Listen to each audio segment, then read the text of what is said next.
Hello friends, இன்றைக்கி நம்ம இந்த வீடியோவில் நம்ம சாக்லேட் ட்ரஃபிள் கேக்குக்கு எப்படி ஃப்ராஸ்டிங் பண்ணுறது அப்படின்றது தான் பார்க்க போகிறோம். ஃபஸ்ட்டு வந்து நம்ம சாக்லேட் ட்ரஃபிள் வந்து ரெடி பண்ணிக்கலாம். நான் வந்து இன்றைக்கி 1 kg கேக் ரெடி பண்ணுறதுக்காக தான் பேஸ் ரெடி பண்ணி வச்சுருக்கேன். அதுக்கு வந்து நான் 150 கிராம் அளவுக்கு விப்பிங் க்ரீம் வந்து நம்ம சூடு பண்ண போகிறோம்.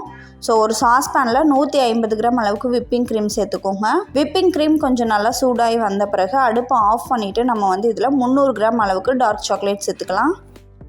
1:2 அப்படின்ற ரேஷியோவில் நீங்கள் வந்து சேர்த்துக்கோங்க.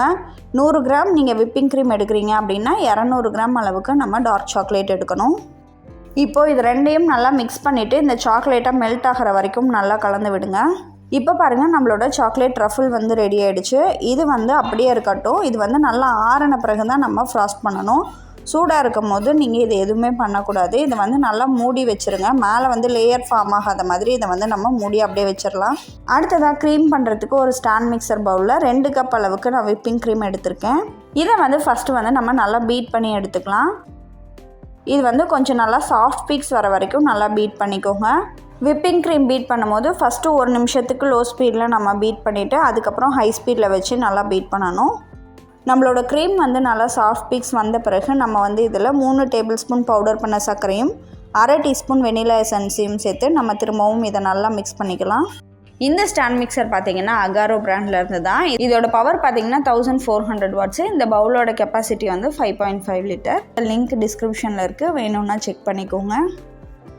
இப்போ பாருங்கள், நம்மளோட க்ரீம் நல்லா திக்கான கன்சிஸ்டன்சிக்கு வந்துருச்சு. இந்த சமயத்தில் நம்ம ரெடி பண்ணி வச்சிருந்த சாக்லேட் ட்ரஃபில் இதில் வந்து ஒரு 4 டேபிள் ஸ்பூன் அளவுக்கு சேர்த்துக்கோங்க. உங்களுக்கு வந்து அதிகமான சாக்லேட் ஃப்ளேவர் வேணும் அப்படின்னா இன்னும் கொஞ்சம் கூட நீங்கள் அதிகமாக சேர்த்துக்கலாம். இப்போ பாருங்கள், நம்மளோட சாக்லேட் க்ரீம் வந்து ரெடி ஆகிடுச்சு. அடுத்ததாக நம்ம கேக்ஸ் மேலே இதை வந்து அரேஞ்ச் பண்ணிக்கலாம். இப்போ நம்மளோட டர்ன் டேபிள் மேலே நான் வந்து நம்மளோட ஒரு ஸ்லைஸ் கேக்கை வந்து ரெடி பண்ணி வச்சுருக்கேன். இந்த சாக்லேட் பேஸ் எப்படி ரெடி பண்ணோன்றதை நான் ஏற்கனவே வீடியோவில் போட்டிருக்கேன். அந்த வீடியோவோட லிங்க் டிஸ்கிரிப்ஷனில் கொடுக்குறேன், வேணும்னா செக் பண்ணிக்கோங்க. இப்போ இந்த கேக் மேலே நம்ம சுகர் சிரப் வந்து நல்லா ஈவனாக அப்ளை பண்ணிக்கலாம். 1/2 கப் சர்க்கரையில் 1 கப் அளவுக்கு தண்ணியை ஊற்றி நல்லா இது வந்து கொதித்து வந்தவுடனே ஆஃப் பண்ணிவிட்டு நல்லா வடிகட்டி எடுத்து வச்சுக்கோங்க. எப்பயுமே நம்ம இந்த கேக் மேலே ஃப்ராஸ்ட் பண்ணும்போது எல்லாமே ரூம் டெம்பரேச்சரில் இருக்கணும், அப்படி இல்லைனா கூலிங்காக தான் இருக்கணும். கேக் டெக்கரேட் பண்ணும்போது எதுவுமே ஹாட்டாக இந்த கேக் மேலே அப்ளை பண்ணாதீங்க. அடுத்ததாக நம்மளோட பைப்பிங் பேக்கில் நம்ம ரெடி பண்ணி வச்சுருந்த க்ரீமை உள்ளே போட்டுட்டு நம்ம வந்து மேலே வந்து ஃப்ராஸ்டிங் கொடுத்துக்கலாம். இது மாதிரி பைப்பிங் பேக்கில் போட்டு ஈவனாக ரவுண்டாக கொடுத்துக்கோங்க. அதுக்கப்புறமா நம்ம பேலட் நைஃபை வச்சு இதை வந்து ஈவன் பண்ணிக்கலாம். இந்த மாதிரி கொடுத்தீங்க அப்படின்னா பிகினர்ஸ்க்கு ரொம்பவே ஈஸியாக இருக்கும். நம்ம அப்ளை பண்ணுறது ஈவனாக இருக்கும். அடுத்ததான் இதுக்கு மேலே நம்ம ரெடி பண்ணி வச்சுருந்த சாக்லேட் ட்ரஃபில் மேலே வச்சு நல்லா ஈவனாக கோட் பண்ணிக்கலாம். இப்போது இதே மாதிரியே நம்ம அடுத்த கேக் லேயரை இதுக்கு மேலே வச்சுட்டு மேலே சுகர் சிரப் அப்ளை பண்ணிக்கோங்க. நம்ம ஃபஸ்ட் லேயர் எப்படி பண்ணமோ அதே மாதிரியே நம்மளோட செகண்ட் லேயரையும் ஈவனாக நம்ம வந்து க்ரீம் அப்ளை பண்ணிவிட்டு சாக்லேட் ட்ரஃபிலையும் மேலே நல்லா ஈவனாக கோட் பண்ணி விட்டுடலாம். அடுத்ததாக நம்மளோட ஃபைனல் லேயரையும் இதுக்கு மேலே வச்சுட்டு சுகர் சிரப் அப்ளை பண்ணிக்கோங்க. மேலே நம்மளோட சாக்லேட் க்ரீமை வந்து லைட்டாக அப்ளை பண்ணிவிட்டு சைட்லலாம் நம்ம க்ரம் கோட் கொடுத்து ஒரு 1/2 மணி நேரம் இதை வந்து நம்ம ஃப்ரிட்ஜில் வச்சுட்டு அதுக்கப்புறமா நம்ம ஃபைனல் கோட்டிங் கொடுத்தோம் அப்படின்னா தான் நம்மளோட கேக் வந்து பார்க்குறதுக்கு நல்லா ஃபினிஷிங் நல்லாயிருக்கும். இப்போது இந்த சமயத்தில் நம்ம டெக்கரேஷன் பண்ணுறதுக்கு நட்ஸை வந்து கேரமலைஸ் பண்ணி எடுத்திருக்கேன். இப்போது இந்த கேரமலைஸ்டு நட்ஸை வந்து நம்ம 1-2 நுணுக்கி எடுத்துக்கலாம். அடுத்ததான் நம்ம சாக்லேட் ரோல் பண்ணுறதுக்கு நான் 50 கிராம் அளவுக்கு டார்க் சாக்லேட்டை மெல்ட் பண்ணிக்கிறேன்.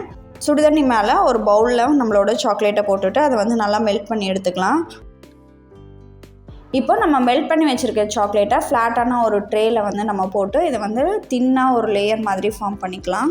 இந்த பேக்கிங் ட்ரேவை வந்து நான் ஒரு 10 நிமிஷம் ஃப்ரிட்ஜில் வச்சு எடுத்திருக்கேன். இந்த ட்ரே வந்து கொஞ்சம் லைட்டாக கூலிங்காக இருக்கிற மாதிரி பார்த்துக்கோங்க, அப்போ தான் வந்து நமக்கு சீக்கிரமாக செட் ஆகும்.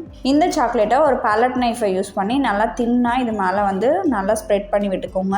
இப்போ பாருங்கள், ஒரு 5 நிமிஷம் நான் ஃப்ரிட்ஜில் வச்சு எடுத்துட்டேன். நம்ம சாக்லேட் வந்து ஸ்ப்ரெட் பண்ணும்போது அது வந்து நல்லா ஷைனிங்காக இருக்கும். ஃப்ரிட்ஜில் வச்சு அது செட் ஆன பிறகு பார்த்திங்கன்னா அது வந்து கொஞ்சம் மேட் ஃபினிஷிங்காக இருக்கும். அந்த மாதிரி வந்த பிறகு நம்ம வந்து ஒரு ஸ்க்ரேப்பரை யூஸ் பண்ணி 45 டிகிரி ஆங்கிளில் நகர்த்தணும் அப்படின்னா நம்மளோட சாக்லேட் வந்து ரோல் மாதிரி கிடைக்கும். இதுக்கு வந்து சாக்லேட் வந்து ப்ராப்பராக செட் ஆகிருந்தால் மட்டும்தான் நமக்கு இந்த மாதிரி வரும். ஸோ டெம்பரேச்சர் வந்து கரெக்டாக பார்த்து நீங்கள் வந்து எடுத்துக்கோங்க. ஒரு 2-3 டைம் ட்ரை பண்ணிங்கன்னா உங்களுக்கு வந்து இந்த மாதிரி ஒரு ரோல் கிடச்சிரும். இப்போ இந்த கேக் மேலே வந்து நம்ம கனாஷ் வந்து ஊற்ற போகிறோம். அதுக்காக நம்ம ரெடி பண்ணி வச்சுருந்த ட்ரஃபிள்லேயே 2 டேபிள் ஸ்பூன் அளவுக்கு விப்பிங் க்ரீமை இன்னும் கொஞ்சம் ஆட் பண்ணி நம்ம வந்து சூடு பண்ணி எடுத்துக்கலாம்.